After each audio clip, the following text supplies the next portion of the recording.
the Geneva Reading Series. Origins. Hannah Allman is a creative writing sophomore. Some of her favorite things in life are pens, paper, tea, coffee, and yarn.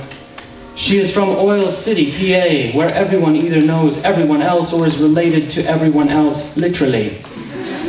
She lives with her family and yappy 6-pound dog. She is excited to be here, but nervous of talking in front of people.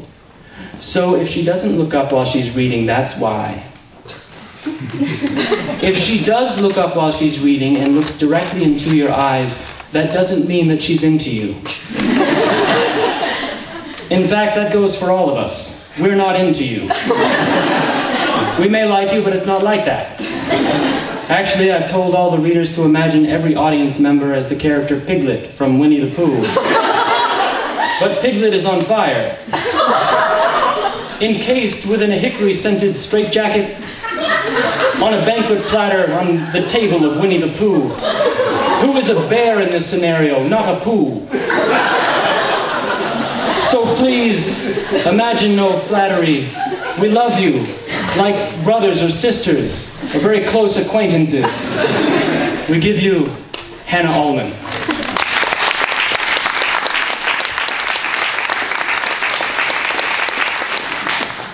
Oh, wow, there's a lot of people here. Thank you all for coming tonight. I'm really excited to be here. A little nervous, so if I don't look up, that's why. I have 3 poems to offer tonight. The first I have is called Irony. And it came about when I was thinking about how, just how beautiful it is, especially outside in the fall. Creation, God has made our creation is so gorgeous. And yet there's also such misery and death in it as well because of sin. So this poem just came from pondering what the Christian's role should be in the midst of that irony. Across the rocks of emerald moss, across the mountain's crest, I walk and ponder life's great loss, the death of all the best.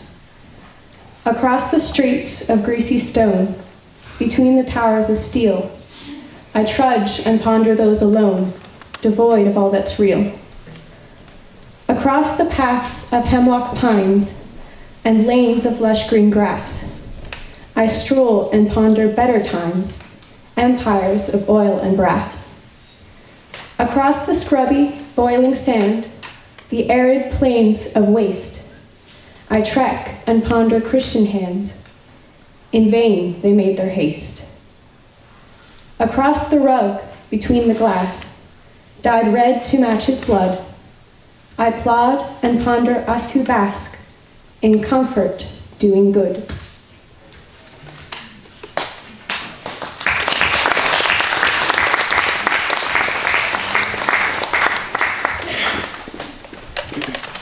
This is called The Speech. He addressed the crowd, small and wizened. He knew them well.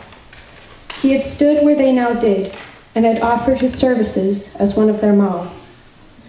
They remembered, and they were angry, because he was a new creation now, a freak of nature, an anomaly, because his eyes were clear, and yet there was light in them, because of his audacity to be so weak in defiance of their great strength. He stood before them like a bird before the axe. He had thrown away their coins and badges. He spoke to them with patience, his smooth, gentle words rolling off his tongue. His whispers were drowned in their roars, and yet they heard him, and they were threatened. His frailty carried might. He was like the pulling undertow, while their strength was in the mighty wave. He spoke, and they erupted, like molten rocks spewing from Vesuvius, like the jarred plates of the earth dissolving continents, like Pontchartrain running free from its banks one August.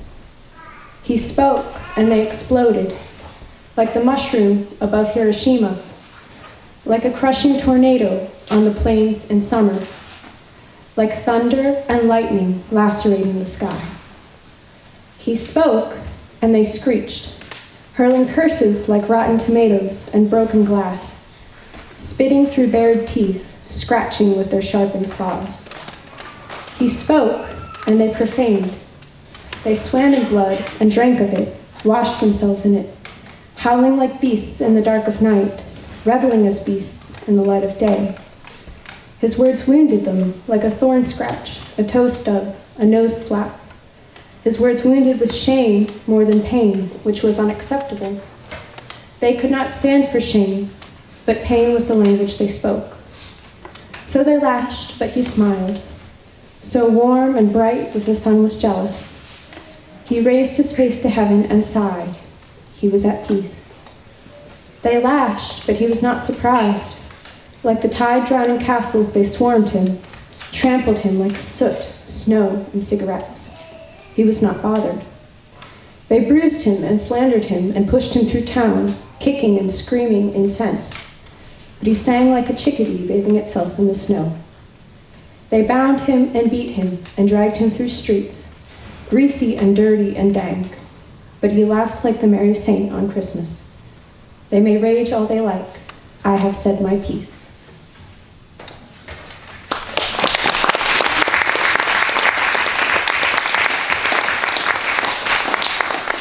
This is the last poem I have for tonight. It's quite different. It tells a very strange, different story. So I hope that you enjoy it. I don't know how long I've been here. The walls are slimy. Yankee Doodle went to town. I was on the boat with Tom, and then that wave came. There was a flash, a crash, and a bang. Are you going to Scarborough Fair? I'm thirsty, and it's dark, and my head hurts. I hate rats. This floor is hard, and I am here, and Tom is gone. Poor Tom. I wonder if he's here too, in a different room. They wouldn't put us in the same room. That's too dangerous. We might escape. Third time this week. Wait, who's they? I don't know how long I've been here. I can hear chains cling-a-linging. Riding on a pony. I was on the boat with Jim, and then that wave came. No, sorry, not Jim, Tom. Parsley, sage, rosemary, and thyme. The wave was really blue. Now it's dark and cold and smells like mold. I hate rats. Ha! A rhyme. I should be a poet if I get out of here. Poor Jim. I mean Tom. I wonder if he's here too. But they put us in different rooms because we are masters of escape. Third time this week. Wait, who's they? I don't know how long I've been here. I haven't eaten, but I'm not hungry. Stuck a feather in his hat. I was on the boat with Tom. Yes, definitely Tom. And then that wave came. And I think we've been kidnapped. Remember me to one who is gone. That wave hit our boat really hard. It's dark, but no, that's just my blindfold. I hate rats. And my arms won't move. And where is Tom? I hear rats in the hall. Poor Tom. He had a good singing voice. Knew all the classics. I bet they are listening to him sing now. Third time this week. Wait, who's they? I don't know how long I've been here. There are no windows and no air. And called it macaroni. Tom was a rat. He was driving the boat. And then the wave came.